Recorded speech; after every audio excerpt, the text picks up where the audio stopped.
देख रहे हैं आमने सामने नूरुल आरफीन के साथ। अस्सलाम वालेकुम नाज़रीन, मैं हूं नूरुल आरफीन सिद्दीकी। अमिताभ बच्चन ने कहा था मदीने वाले से मेरा सलाम कहना। सस्ता दौर था, लोग अफोर्ड कर सकते थे मदीने जाना।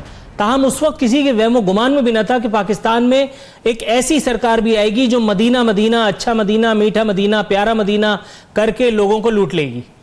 उस वक्त किसी के वहमो गुमान में ही नहीं था कि रियासत मदीना बनाने वाले ही जो है वो एक वक्त ऐसा आएगा कि जब लोगों को मक्के मदीने की ज़ियारत से महरूम करने पर तुल जाएंगे। हुकूमत के एहसानात में अवाम पर जो उसने फरमाए हैं हालिया दौर में, उसमें मजीद इजाफा हुआ है। हज सब्सिडी जो है उसका मुकम्मल तौर पर खात्मा कर दिया गया है। सोने पे सुहागा कि यह कार खैर ऐन वजीर आजम की नाक के नीचे काबीना के इजलास में हुआ। इसलिए यह नहीं कहा जा सकता कि वजीर आजम को पता ही नहीं चला, या इस मरतबा वजीर आजम ये नहीं कह सकते कि मैंने टीवी देख करके और यह खबर मालूम की। तब्दीली की चाह में वोट देने वाले भी चिल्ला उठे। बाज लोग तो एक दूसरे को तान तशनी देते पाए गए कि और 2 वोट और लाओ, तब्दीली अब भुगतो।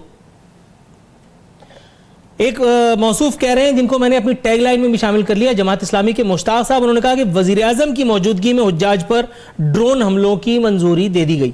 हज अखराजात अब महज 1.5 लाख रुपए से तजावुज कर चुके हैं। पहले जो हज किसी सस्ताई के दौर में न जाने कितने का हुआ करता था, अब वो 4,36,000, 4,27,000 या वॉट एवर का हुआ करेगा। साथ ही साथ लूली लंगड़ी वजारतों का सिलसिला हुकूमत की जानिब से शुरू कर दिया गया है। पहले खबर आई कि जी वजीर मजहबी उमूर जो है वो नाराज हो गए, नाराज होकर के उठ के चले गए इजलास से कि हुकूमत सब्सिडी नहीं दे रही तो आवाम को फेस कैसे करेंगे। बात लॉजिकल है, लेकिन उसके बाद शाम को ये कंफर्मेशन आई, शाम को ये खबर आई कि वजीर मजहबी उमूर फरमा रहे हैं रियासत मदीना का मतलब लोगों को मुफ्त में हज कराना थोड़ी है, लोगों की फलाह बहबूद के काम करना और खुशहाली देना। अब वज़ीर मौसूफ से कोई पूछे कि हुजूर या तो प्रोग्राम आमने सामने में आ जाइए एक मरतबा ताकि मैं आपकी नज़र उतार सकूं, या तो ऐसे ही यूट्यूब चैनल का सहारा लेकर के मुझे ज़रा ये बताइए कि लोगों की खुशहाली या लोगों की फलाह में हज और उम्रा अब नहीं होता।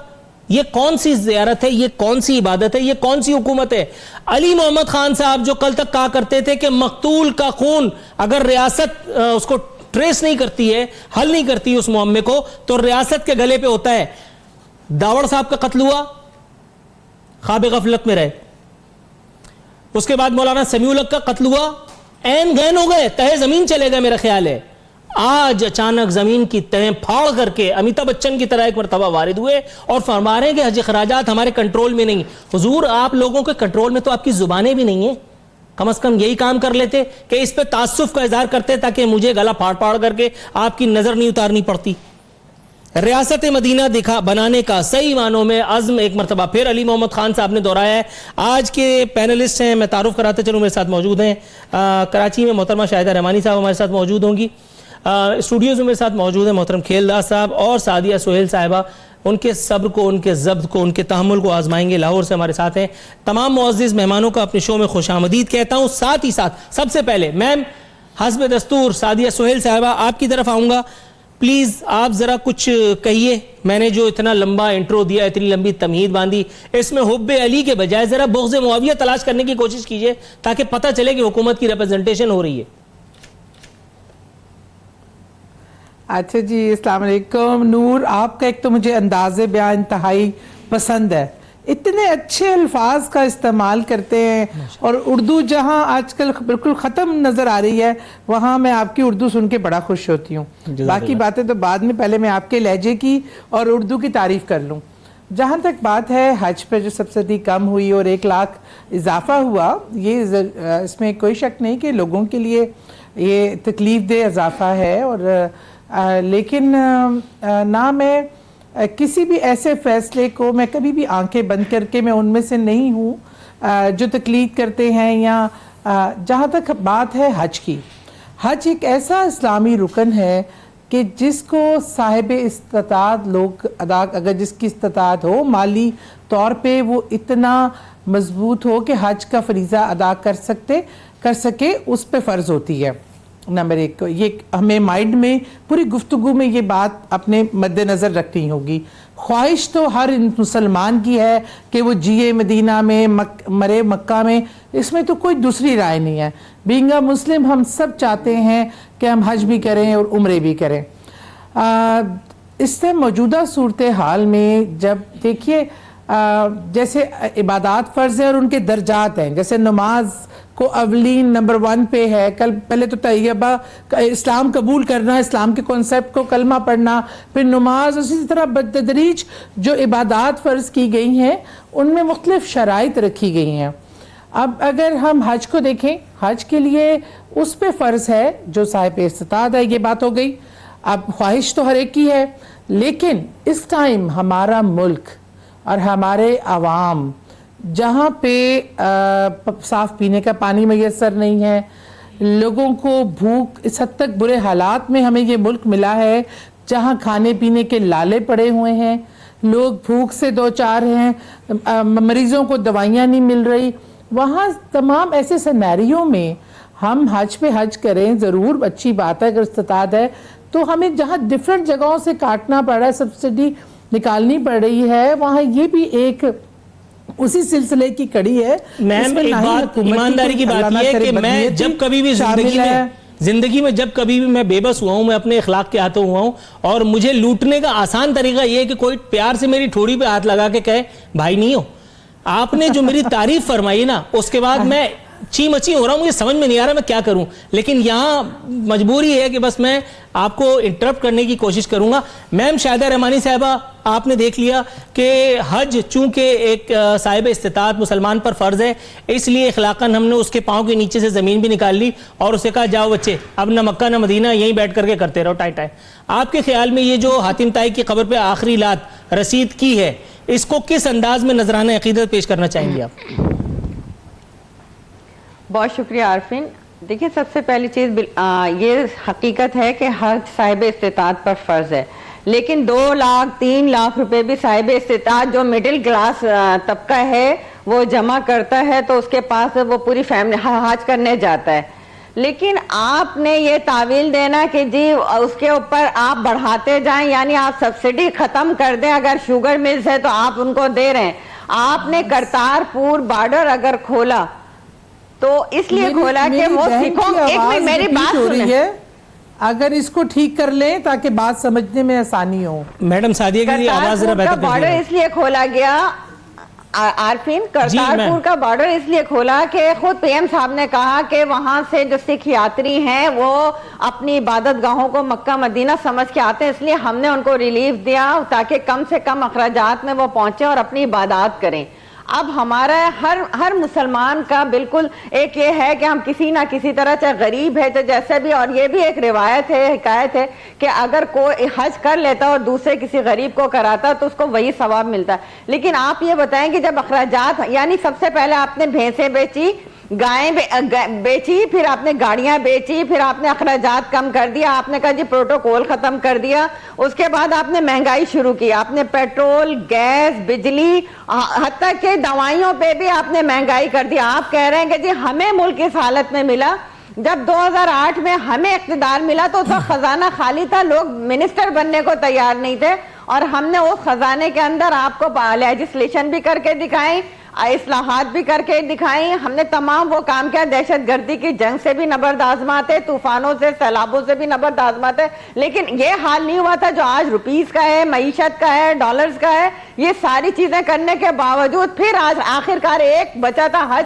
आपने उस हज को भी गरीब के लिए या मिडिल क्लास के लिए नामुमकिनात में से बना दिया है। बिल्कुल दुरुस्त आपने कहा मैडम, लेकिन यहाँ पे वही मुनीर नियाजी का शेर याद आता है, वो मिसरा हमेशा देर कर देता हूं मैं। आपकी हुकूमत आई भी और चली भी गई, मैं उस वक्त भी प्रोग्राम कर रहा था, आपने ये बात मुझे उस वक्त ना बताई कि आपको मिनिस्ट्री के लिए लोग ना मिल रहे थे। मैं कमबख्त क्या आगे पीछे ना हो गया था, मुझे आपने कंसिडर ही नहीं किया।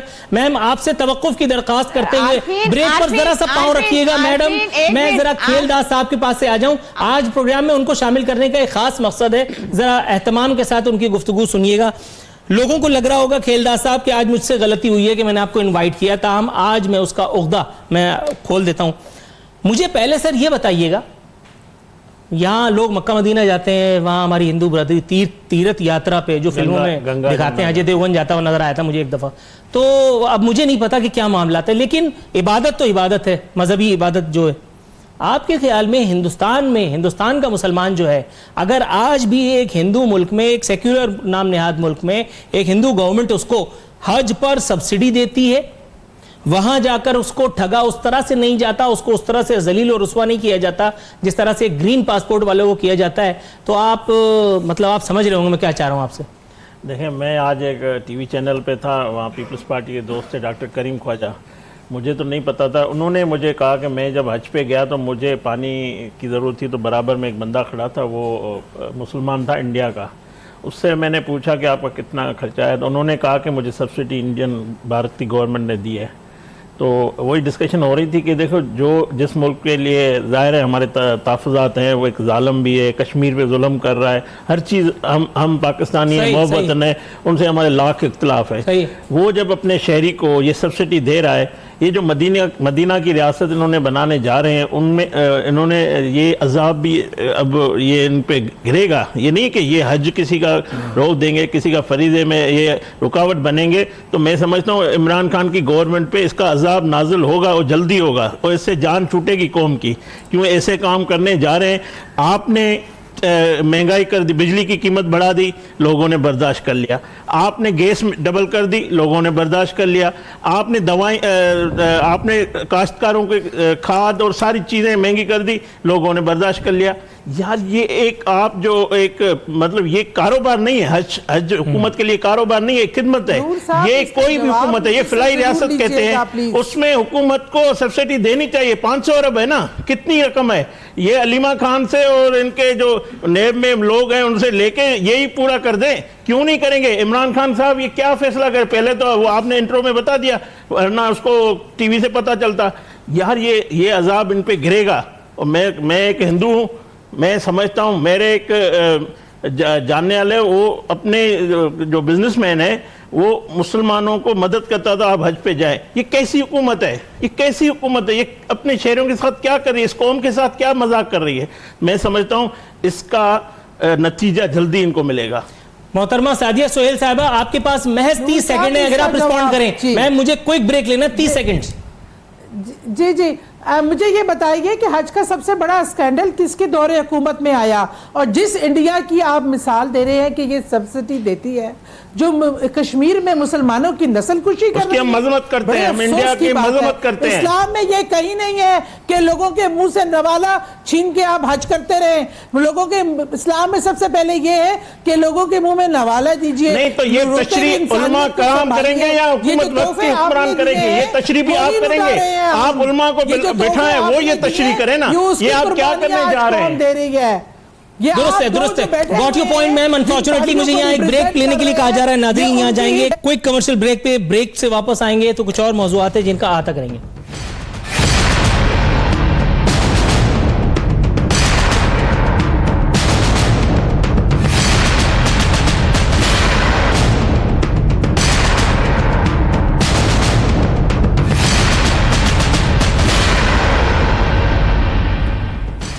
वेलकम बैक नाजरीन। बदस्तूर हमारे मेहमान हमारे साथ मौजूद हैं। अब वक्त हुआ है हुकूमत के एहसान नंबर 2 का पोस्टमार्टम करने का। हुकूमत ने आज पेट्रोल की कीमत में पूरे जिसको कहते हैं ना कि एक्यूरेट 59 पैसे की कमी कर दी है।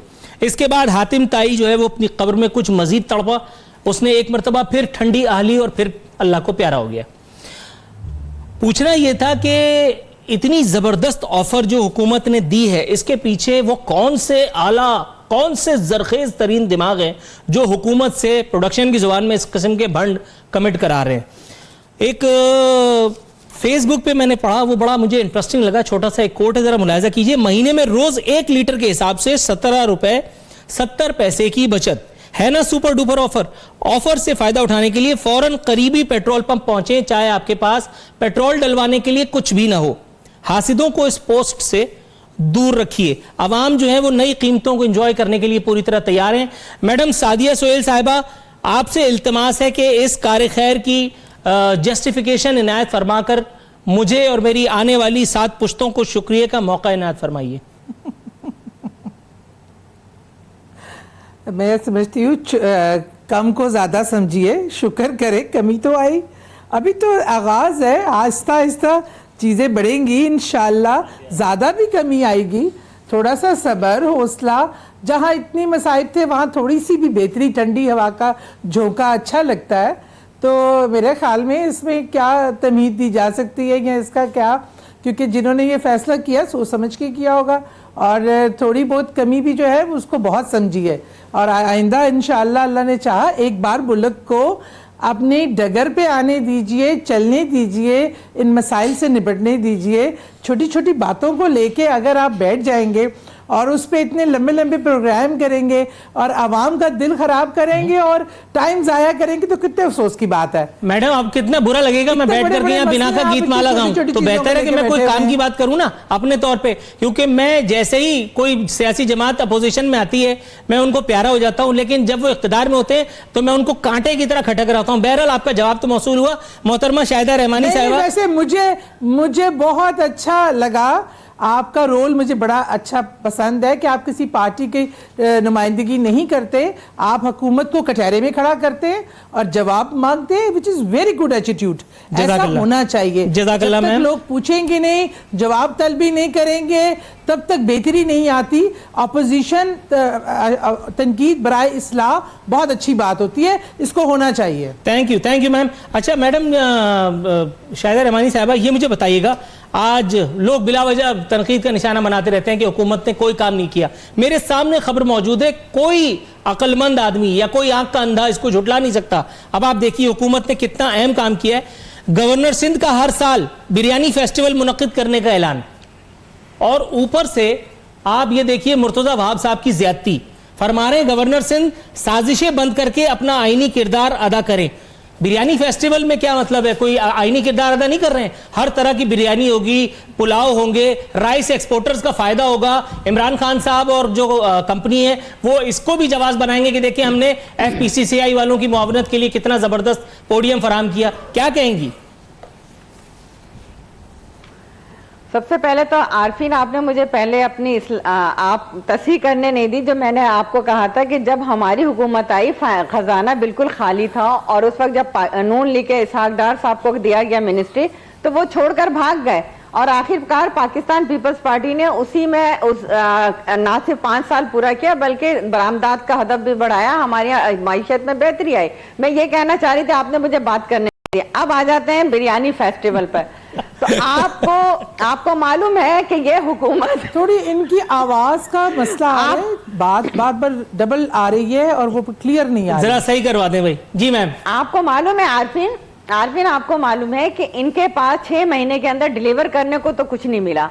आवाम को महंगाई के बजाय रोजगार देने के रोजगार छीने गए, दुकानें तोड़ी गई, मकानात देने के जो वादे थे, नौकरियां देने के वादे थे, वो रोजगार भी गया। आप ये बताएं, महंगाई इतनी ज्यादा बढ़ गई है, इसमें तो कोई दो राय नहीं है। मैं समझती हूँ कि आप अपने कैमरा मैन से पूछें या किसी भी से भी पूछें कि महंगाई की क्या हालत है, कि जहां ग्रोसरी 20,000 रुपए की आती थी अब वो 35,000 रुपए तक पहुंच गई है। हर घर का जो राशन बजट है वो बढ़ गया।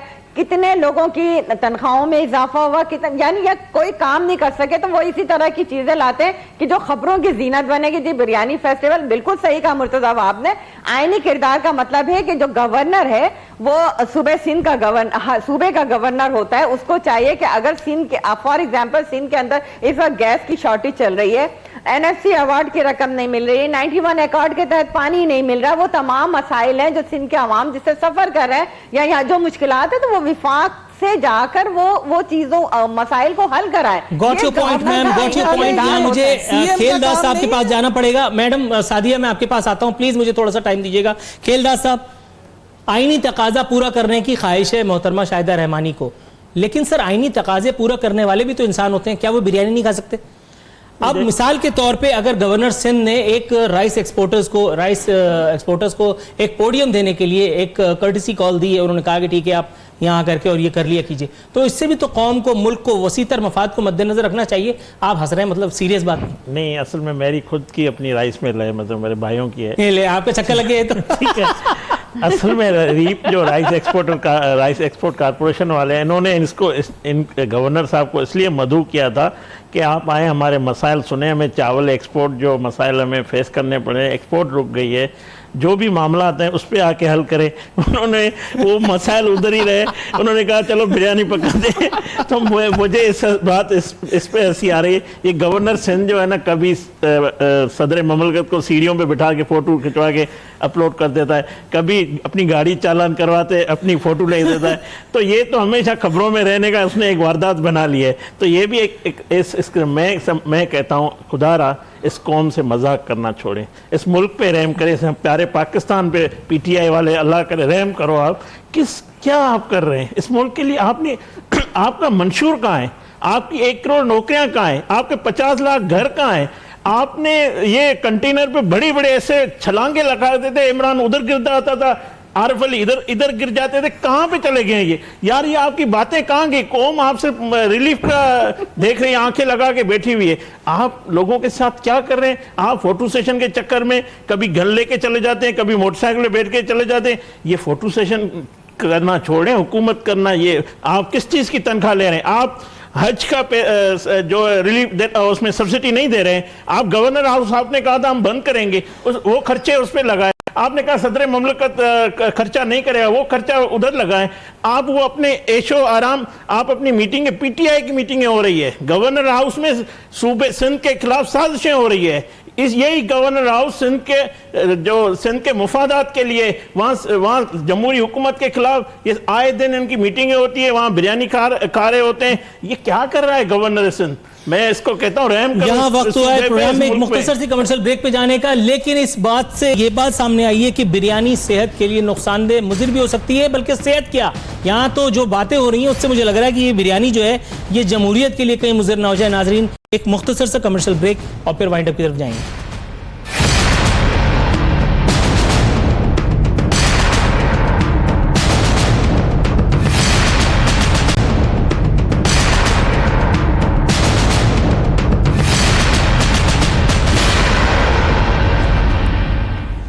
वेलकम बैक नाजरीन, इख्तितामी मराहिल में दाखिल हो चुके हैं। मैडम सादिया, वसीम अकरम सानी ने जुडिशल कमीशन सानिया साहिवाल पर जुडिशल कमीशन की तश्कील के मुतालबे को अपने जूते की नोक पर रख लिया है। उन्होंने कहा कि मैं न मानूं, वो जो इंदिरा गांधी कहा करती थी, और सिर्फ इसलिए क्योंकि उन्हें इमरान खान साहब की पुष्टपनाही हासिल है। शहबाज शरीफ साहब आप लोग बताते थे बड़े बुरे आदमी हैं, और मैं आपकी बात पर चलो यकीन भी कर लिया करता था, क्योंकि राना सनाउल्लाह जैसे आदमी के ऊपर उन्होंने दस्ते शफकत रखा हुआ था, बकौल आपके, जिसने राना सनाउल्लाह ने मॉडल टाउन पे गोलियां चलवा दी। ये अब वहां जो कार खैर हुआ है और वहां पे ये झाड़ फूंक करके और आपने फारिग कर दिया, 3 का तबादला, 2 की मुअत्तली, उसके बाद वो फैमिली रिलीफ के लिए लाहौर हाईकोर्ट चली गई, कह रही है हमें JIT बनाओ, केस मुकाओ मुहिम में नहीं आना। आप फिर पीछे पड़े हुए हैं कि नहीं JIT में आओ, JIT में शनाख्त परेड करो, वो नहीं आ रहा। आप जुडिशल कमीशन क्यों नहीं बनाते? सेनेट की कायमा कमेटी बराए इंसानी हुकूक जब लिख के दे चुकी, आपको किसका इंतजार है? डोनाल्ड ट्रंप का? सबसे पहले तो मैं जरा एक जवाब देना चाहूंगी पिछले सवाल का, जिस पर उन्होंने काफा तमस्खर उड़ाया बिरयानी फेस्टिवल, और ये इनके मुंह से ये बातें अच्छी नहीं लगती जो लोगों के मुंह के नवाले और जिस्म के कपड़े बेचकर अपनी तिजोरियां भरते रहे और इनके बच्चे सोने के चमचे मुंह में लेके पैदा होते हैं, वो इस तरह तमस्खर उड़ाते अच्छे नहीं लगे। गवर्नर साहब एक आम आदमी है, और अगर वो आवाम को कोई खुशी फेस्टिवल की सूरत में, जब इस गवर्नर हाउस में आवाम ही आएगी ना, आवाम ही ये फेस्टिवल मनाएगी, तो इस पे दिल बड़े करे, आटा गुंदी हिल्दी क्यों है, ये मुहावरे से जान छुड़वाए। खुदा के लिए इस पे अमल करना बंद करें। जहां तक बात आ गई JIT की, जो अगर आप बयान उनका पूरा सुने, CM साहब ने कहा कि JIT की तहकीकात मुकम्मल होने तक अभी इसमें कोई चेंज नहीं की जाएगी। एक बार तहकीकात मंजरे आम पे आ जाए, पूरी कंप्लीट रिपोर्ट आ जाए, जो कि कुछ ही देर की बात है, और उसके बाद अगर अपोजिशन और लवाकीन इस पे सेटिस्फाई नहीं होते, जुडिशल कमीशन भी बनेगा। अदारों के जो एक हायरार्की है उसके मुताबिक चलना चाहिए। राना सनाउल्लाह के जेर साया मॉडल टाउन ऑपरेशन हुआ था, ये किसी के जेरे साया नहीं हुआ, ये CTT की तरफ से उनके कुछ एहलकार की इंतहाई घनौनी हरकत है जिसको माफ नहीं किया जाएगा, और उनको करार वाकई वो कैद में हैं। उनकी तब्दीलियां तो सैक किए गए हैं जो ऊपर बैठे थे, और जो इसमें इन्वॉल्व थे वो उसी वक्त गिरफ्तार हुए थे। उनकी प्रमोशनें नहीं हुई सानिया मॉडल टाउन की तरह, ना ही उन्हें आगे भेजा गया। ये बात जहन में रख के, जमीन आसमान का फर्क है। उस साने में इसमें इंसानी जानें बहुत कीमती हैं, इस पे सियासत ना कीजिए। ये जो जान से गए ये बहुत कीमती लोग थे, वो जो मासूम बच्चे पीछे बचे वो बहुत कीमती हैं, हमारे बच्चे हैं। मैं खुद एक माँ हूँ और मैं समझ सकती हूँ कि किस तकलीफ दे वक्त से वो बच्चे गुजर रहे हैं। इसी तरह सानिया मॉडल टाउन की मैं आंखों देखी गवाह हूँ। हमने हाउस में आवाज़ उठाई तो इन्होंने कहा वो प्रेग्नेंट औरत दहशतगर्द है, रियासत में रियासत बना रहे थे, इसीलिए वो बच्चा पैदा करने वाली औरत के मुंह पे गोलियां मार रही थी। राइट मैम, अनफॉर्चुनेटली वक्त की कमी आड़े आ रही है, वरना मैं आपको बदस्तूर मैं आपको मुसलसल सुनता। मैम थोड़ा सा मुझे वक्त थोड़ा सा मुझे इनायत कीजिएगा। मैडम शाहिदा रहमानी साहिबा, वक्त की कमी है, जरा मुझे ये बता दीजिए, मोहतरमा सादिया सोहेल साहिबा कन्विंस्ड है कि जी वजीर आला मौसूफ ने ये कहा कि JIT की तहकीकात मुकम्मल होने तक, यही तो हम कह रहे हैं कि ये टाइम पास हो रहा है। JIT की तहकीकात मुकम्मल होगी कैसे कि जबकि शनाख्त परेड के लिए मुद्दई वहां पे नहीं जा रहा। JIT की तहकीकात तो ऐसी ही लूली लंगड़ी होगी। लूली लंगड़ी तहकीकात में वो जो मर्डरर्स हैं जिन्होंने ब्रूटैलिटी के साथ ये मर्डर किया है वो बरी हो जाएंगे, जैसा कि आज उन्होंने कह दिया कि हमने ये फायरिंग नहीं की। कल को ये साबित हो जाएगा JIT में कि उन्होंने अपनी कनपटी में खुद बंदूक रख के गोली चलाई है, तो फिर फायदा क्या है ये टाइम पास का?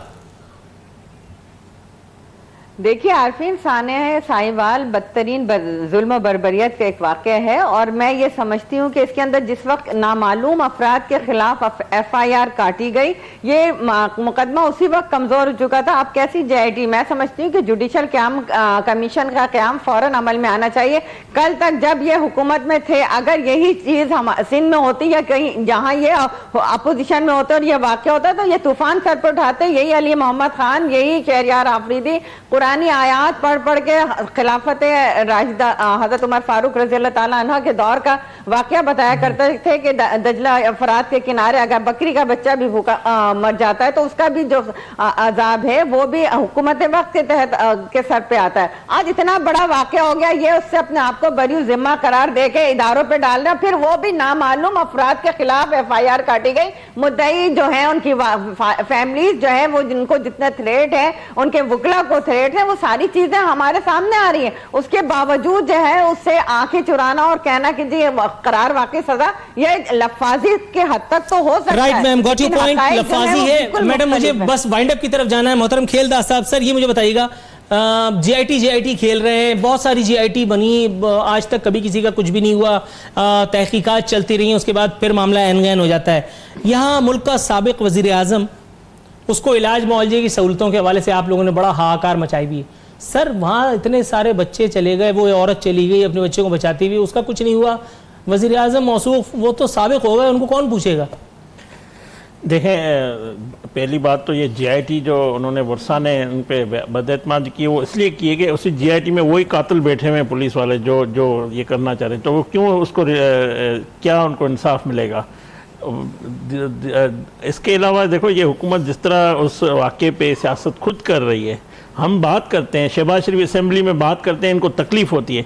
एक खून हुए, एक कत्ल आपने किए, तो हम खामोश कैसे रहेंगे? हम आवाम की बात करेंगे, आप बोलते हैं सियासी पॉइंट स्कोरिंग। हाँ, ये पॉइंट स्कोरिंग हम करते रहेंगे, आपको नहीं छोड़ेंगे, हम आपको भागने नहीं देंगे। आप कहते हैं कि ये जो है मॉडल टाउन में फायर ऊपर से हुए हैं पहले, और लंदन प्लान बना था, इन्होंने बनवाया था, ताहिर कादरी इन्होंने बना, हमारी हुकूमत के खिलाफ साजिश थी इनकी। उसके भी जो ताने बाने आपकी तरफ जाएंगे, इंशाल्लाह एक दिन पता लगेगा। दूसरी बात, नवाज शरीफ कोई आम आदमी नहीं है। इस मुल्क के आम आदमी को भी रिलीफ मिलना चाहिए, इलाज होना चाहिए। नवाज शरीफ साहब 3 बार इस मुल्क के वजीर आजम रहे हैं, वो मौसर पाकिस्तान है, वो इस मुल्क के मेहमान है।